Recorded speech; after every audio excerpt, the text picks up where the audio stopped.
नमस्कार दोस्तों, मेरा नाम है विवेक पांडे। स्वागत है एसएससी अड्डा यूट्यूब चैनल पे। ये क्लास है कंप्यूटर नॉलेज की और यहाँ पे हम एसएससी सीजीएल टियर 2 को लक्ष्य बना के क्लासेस कंटिन्यू कर रहे हैं।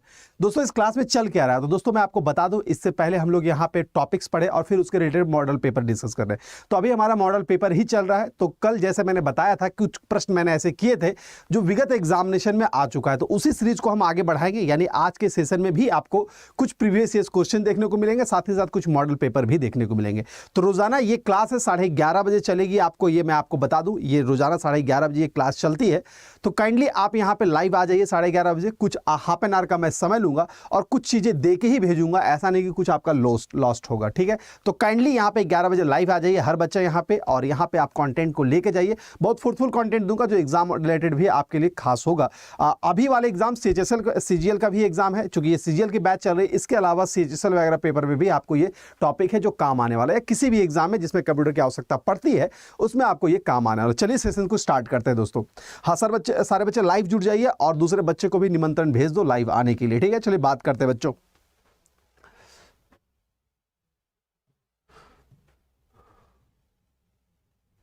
दोस्तों ये रहा आपके सामने पहला सवाल। ये what is the full form of लैन।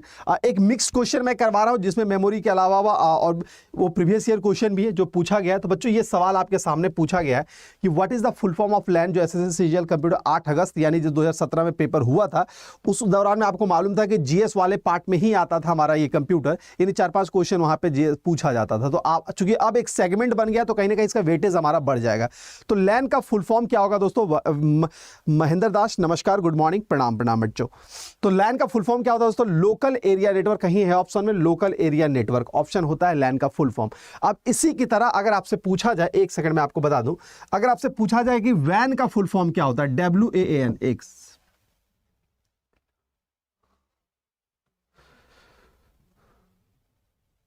अगर आपसे पूछा जाए दोस्तों कि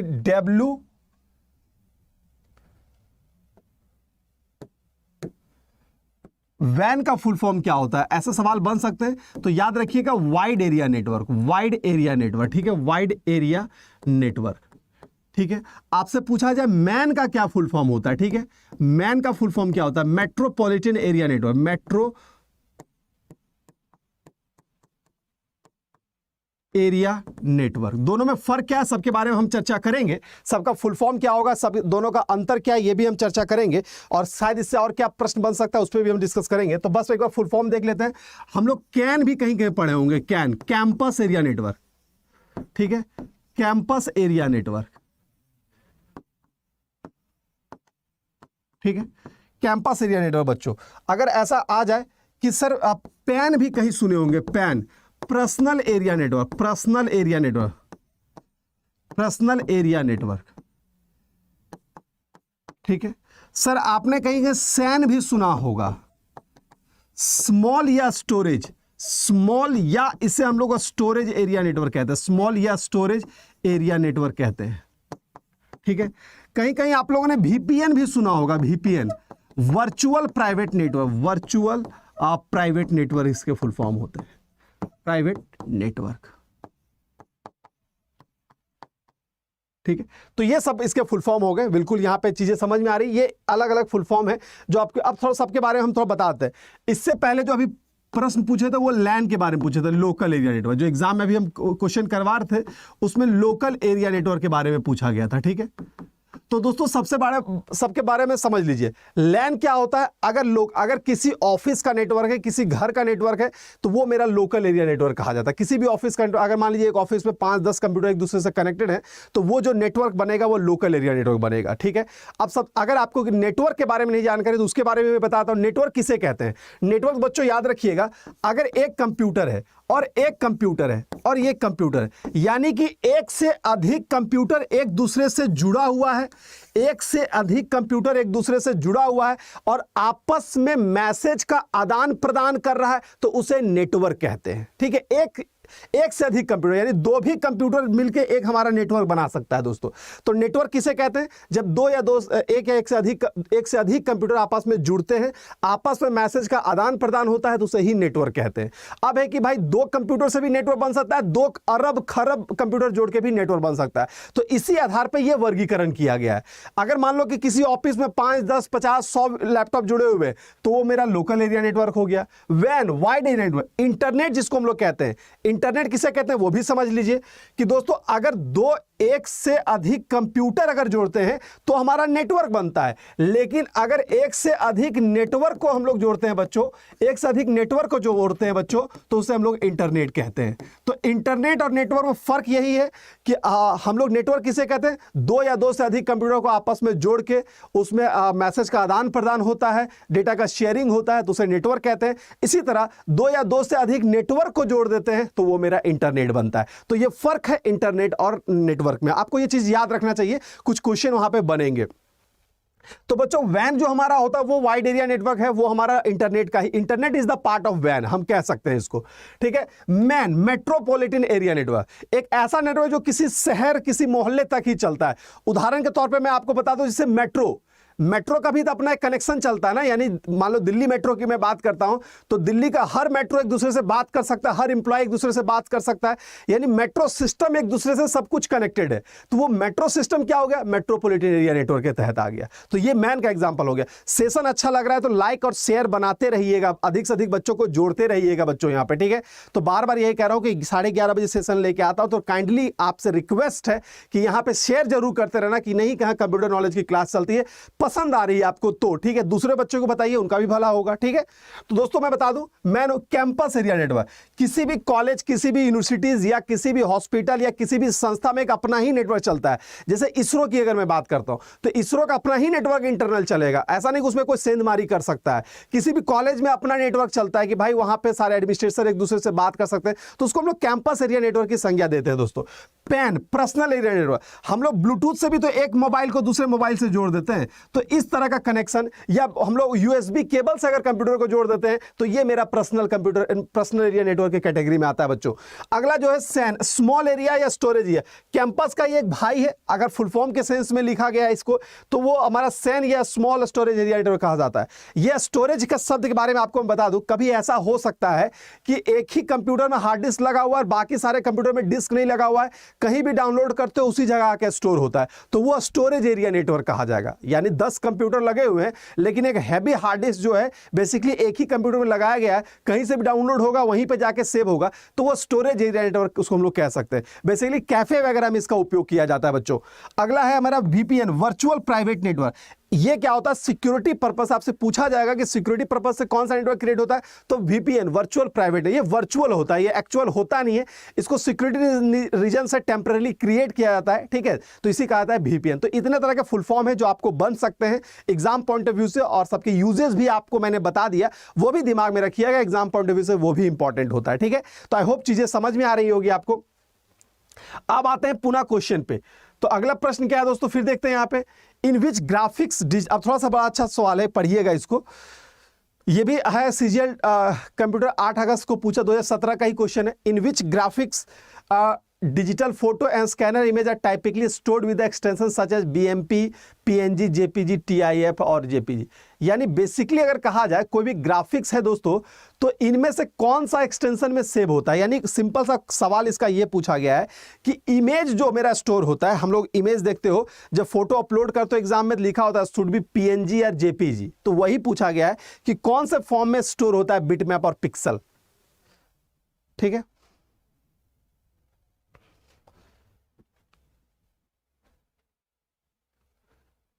ठीक है, कोई जवाब यहां पे दे सकते हैं? सी प्लेन, गलत गलत गलत गलत गलत। क्वेश्चन में ही आंसर लिखा हुआ है बच्चों, क्वेश्चन में ही आंसर लिखा हुआ है।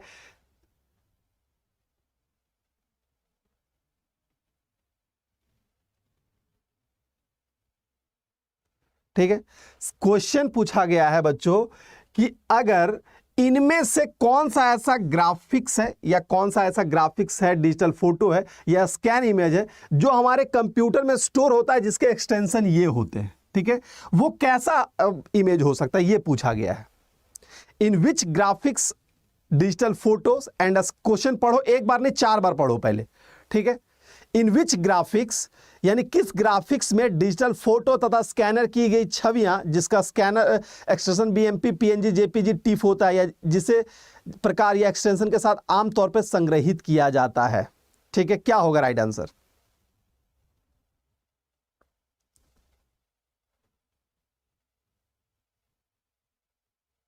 ठीक है, तो बेसिकली आप बात समझिएगा, कोई भी इमेज अगर होता है ना, कोई भी अगर इमेज होता है बेसिकली वो मेरा ना पिक्सल्स में होता है। कोई भी अगर इमेज अगर ये सब बना रहा है पीएमपी, एक सेकेंड, हाँ, ये कोई भी अगर इमेज होता है बेसिकली ऐसे डॉट डॉट में बनता है, डॉट डॉट में बनता है बच्चों, ठीक है, डॉट डॉट में बनता है। तो याद रखिएगा कोई भी अगर इमेज होता है बेसिकली उसको हम लोग क्या कहते हैं, यानी इमेज का जो सबसे छोटा पार्ट होता है उसे हम लोग पिक्सल कहते हैं, उसे हम लोग पिक्सल कहेंगे दोस्तों। पिक्सल क्या होता है? किसी भी इमेज का छोटा पार्ट होता है। बिटमैप नहीं हो सकता क्योंकि बिटमैप एक तरह का एक्सटेंशन है, ये फॉर्मेट नहीं है।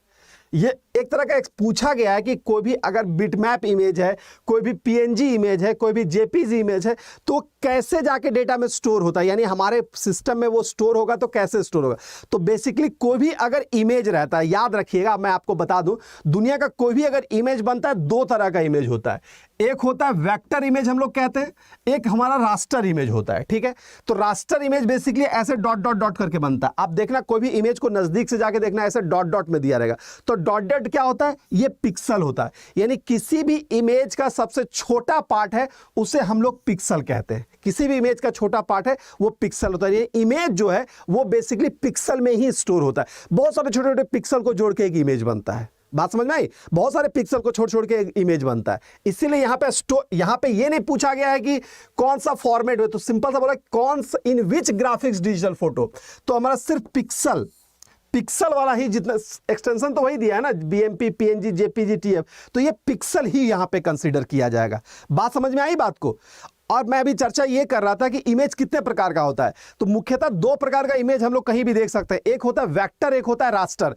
रास्टर मैंने वो बता दिया जो डॉट डॉट में दिखता है, जिसमें पिक्सल होता है, और एक इमेज होता है जो ग्राफिक्स फॉर्म में होता है, ऐसे करके। आप बड़े बड़े जो बैनर होते हैं, बड़े बड़े बैनर कभी देखना, होर्डिंग और बैनर, या बड़े बड़े कुछ भी अगर आपको दिख रहा, फ्लैक्स वगैरह दिख रहा है, तो नजदीक से जाके देखना, आपको इमेज ऐसे ऐसे ग्रिड फॉर्म में दिखेगा, ठीक है, ऐसे ग्रिड फॉर्म में दिखता है। कभी नोटिस करना इस चीजों को। तो ये हमारा होता है वेक्टर इमेज और ये हमारा होता है रास्टर इमेज, ठीक है। तो इस दोनों के लिए अलग अलग प्रिंटर का इस्तेमाल भी होता है, ठीक है।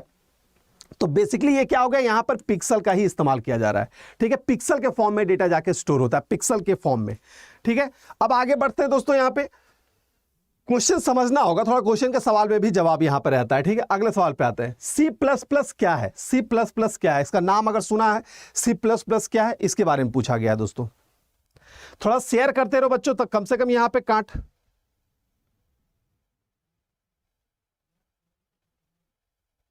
ठीक है। तो बच्चों क्या है यहां पे, इस सवाल को पढ़िए। सी प्लस प्लस क्या, अगर नाम सुने हुए हैं, सी प्लस प्लस को किस कैटेगरी में रखा गया बच्चों? तो याद रखिएगा सी प्लस प्लस को बेसिकली हम लोग क्या कहते हैं, ये हमारा प्रोग्रामिंग लैंग्वेज है बच्चों, ये मेरा प्रोग्रामिंग लैंग्वेज है, ठीक है। बेंजार्नो स्ट्रोस्ट्रप ने सी प्लस प्लस को डेवलप किया गया था। C plus plus object oriented programming language भी एक, याद रखिएगा, ऑब्जेक्ट ओरिएंटेड प्रोग्रामिंग लैंग्वेज भी इसे कह सकते हैं, ऑब्जेक्ट ओरिएंटेड प्रोग्रामिंग लैंग्वेज इसे कहते हैं, ठीक है, प्रोग्रामिंग लैंग्वेज, ठीक है। बेजार्ने स्ट्रोस्ट्रप ने इसे डेवलप किया था, पहली बात है, ठीक है। और इसे प्रोसीजर ओरिएंटेड लैंग्वेज भी कह सकते हैं, प्रोसीजर ओरिएंटेड लैंग्वेज भी कह सकते हैं, इसे प्रोसीजर ओरिएंटेड लैंग्वेज भी कहेंगे, ये भी याद रखिएगा। तो ये सारा नाम यहाँ पे बनेगा, object oriented programming language, procedure oriented language, ऐसा नाम बन सकता है। इसके अलावा आप भी और भी नाम, अरे यार कहाँ गया, तो दोस्तों जैसे आपने और भी नाम सुना होगा, अरे यार, जैसे जावा भी एक प्रोग्रामिंग लैंग्वेज होता है दोस्तों, सी भी एक प्रोग्रामिंग लैंग्वेज होता है दोस्तों, पास्कल भी प्रोग्रामिंग लैंग्वेज होता है दोस्तों, ठीक है, कोबोल भी प्रोग्रामिंग लैंग्वेज होता है दोस्तों, उसके बाद एसक्यूएल भी, अरे यार कहाँ गया,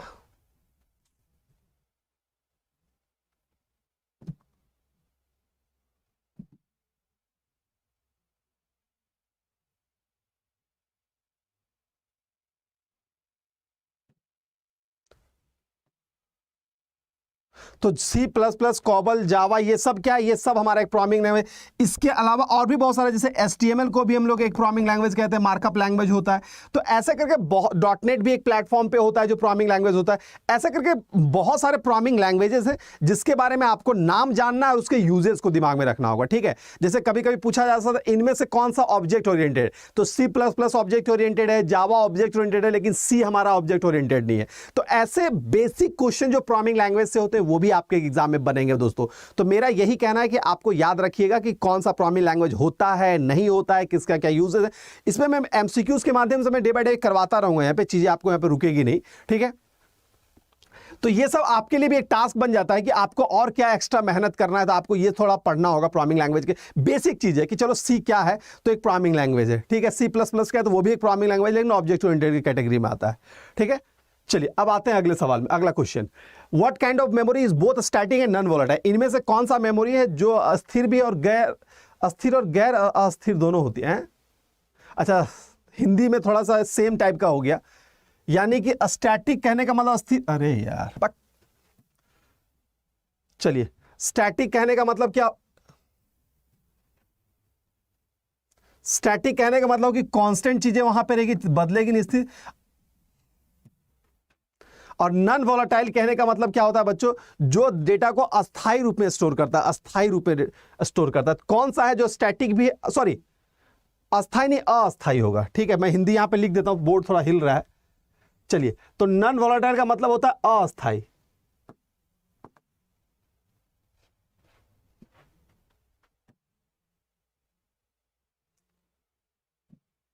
तो बच्चों नॉन वोलेटाइल का मतलब क्या है यहां पे, अस्थायी, यानी कि डेटा, अरे यार सब गड़बड़ कर दिया। रुक जाओ यार, थोड़ा सा समझाने दो, रुक जाओ थोड़ा सा हम बात करते हैं यहां पे। एक सेकंड, थोड़ा सा क्वेश्चन को भी हमें सुधार, रुक जाओ थोड़ा सा। हाँ, क्वेश्चन थोड़ा सा सही करते हैं। चलो, तो क्वेश्चन को मैं सुधार देता हूं, क्वेश्चन में चेंज कर देता हूं कि वो स्टैटिक भी है और वोलेटाइल भी। नन को हटा देते हैं, स्टैटिक भी होगा और वोलेटाइल भी होगा, ठीक है। वोलेटाइल मतलब अस्थायी, हिंदी वाला के कारण गड़बड़ होता है, अस्थायी है, ठीक है। यानी कि मेरा स्थिर भी है और अस्थायी भी है। चलो अब बताओ, अब क्वेश्चन मैंने सही करिए। बोर्ड चलता नहीं है, मस्त कंप्यूटर है ना, हैंग नहीं करता है क्या। चलो, तो इनमें से कौन सा है जो मेरा स्टैटिक भी होगा और वोलेटाइल भी होगा, कौन सा राइट आंसर है इसका, यही आंसर राइट आपको देना है। चलिए,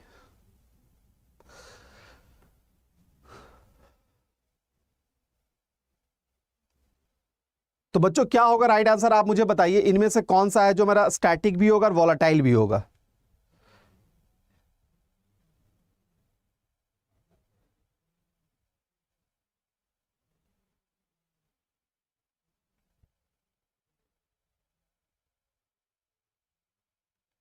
बिल्कुल सही आंसर की अगर मैं बात करता हूं तो सारे नायक आपका भी आंसर गलत है, भट्ट योनिश आपका भी आंसर गलत है। जितने भी बच्चे हैं जो ऐसे आंसर कर रहे हैं, रैम है वो गलत है, क्योंकि मैंने इसके बारे में बहुत बार चर्चा करी है क्लासेस में।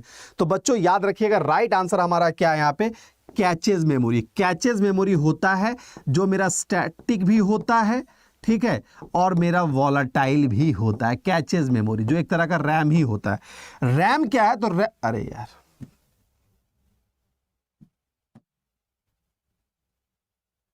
तो रैम दोस्तों क्या है, याद रखिएगा, रैम हमारा क्या है, वो अगर यहां बात करें तो वो डायनामिक हो जाएगा, ये डायनामिक है। तो चूंकि कैचेज यहां पे दिया है, रैम से भी सुपीरियर आंसर दिया हुआ है, तो वो मेरा हो जाएगा कैचेज मेमोरी। तो ये याद रखिएगा, कैचेज जो स्टैटिक भी होता है, वोलेटाइल भी होता है। तो ऐसे ही प्रश्न रोजाना मैं यहाँ पे बिल्कुल शंकर आपने आप सही आंसर कर दिया है। तो दोस्तों इसी तरह का प्रश्न मैं रोजाना 11:30 बजे लेके आता हूँ। आधा घंटा का समय मैं आपसे मांगता हूँ कि आधा घंटा मेरे को समय दीजिए, आपको यहाँ पे कुछ चीज दे के ही भेजूंगा, आपको वहां पे निराश नहीं करूंगा, ठीक है। चलिए अब थोड़ा सा यहाँ पे कुछ जिक्र कर लेता हूं दोस्तों।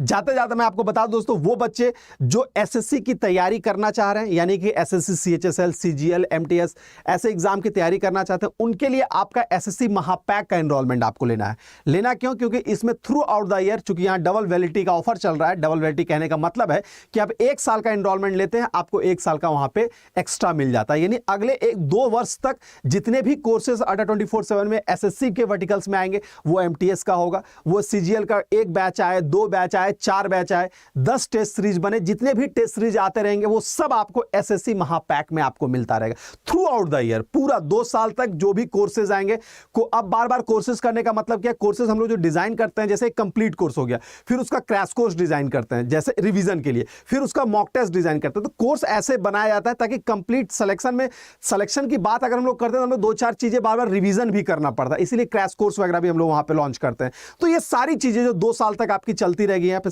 2 साल तक, वो सब आपको एसएससी महापैक में आपको मिल जाएगा डबल वैलिडिटी के साथ। अगर अभी लेते हैं तो डबल वाला चल रहा है, और इसके बाद अगर समय जब बीत जाएगा तो आपको 1 ही साल का मिलेगा। तो इस कोर्स को आप इनरोल कर लीजिए अगर एसएससी के क्षेत्र में अपना करियर बनाना चाहते हैं। क्यों ऐसा कह रहा हूं? क्योंकि अभी ये जो साल है एसएससी के लिए बहुत अच्छा है, बहुत सारी वैकेंसीज वहां भी लाइन अप है। अभी सीएचएसएल का है, फिर एमटीएस का, जीडी का एग्जाम होने वाला है, सीजीएल का एग्जाम रनिंग है, यानी एसएससी अभी ट्रैक पे आपका आ चुका है। दैट मींस एसएससी में आपके पास ऑप्शन है। तो बच्चे इस कोर्स को जुड़ने के लिए आप वहां पे कूपन कोड लगाइए Y706, इससे आपको मैक्सिमम डिस्काउंट मिलेगा। हर कोर्स में आप इनरोल कर सकते हैं और साथ ही साथ हम वहां पे मेरे साथ भी आप पढ़ाई कर सकते हैं। तो आप Y706 लिख लीजिएगा कहीं, Y706 कूपन कोड लगा के आप इस कोर्स में इनरोलमेंट कर लीजिएगा। और वो बच्चे जो सिर्फ सीजीएल टियर 2 की तैयारी करें वो सिर्फ इस बैच पे कीजिएगा, ठीक है? तो दोनों में अंतर अलग अलग है। तो ये फ्रेशर बच्चों के लिए मैं कह रहा था। तो मैं उम्मीद करता हूं कि सेशन आपको पसंद आया होगा, और हमसे आप क्या उम्मीद करते हैं ये भी मुझे कमेंट बॉक्स में जरूर शेयर कीजिएगा, ताकि हम अगले क्लास में उसको फुलफिल कर सके बच्चों। तो फिर मिलते हैं अगले क्लास में कुछ नए कंटेंट के साथ, नए नए प्रश्न के साथ। और काइंडली यहां पे आप 11:30 बजे लाइव आ जाइएगा। लाइव यहां पे आके चीजों में आपको प्रोवाइड करता रहूंगा, ठीक है? जिससे आपसे संवाद भी होता रहेगा और आप सवालों को जवाब भी यहां पे दे पाएंगे। तो अभी के लिए इतना ही रखते हैं, फिर मिलते हैं अगले क्लास में। तब तक के लिए good luck, goodbye and take care दोस्तों।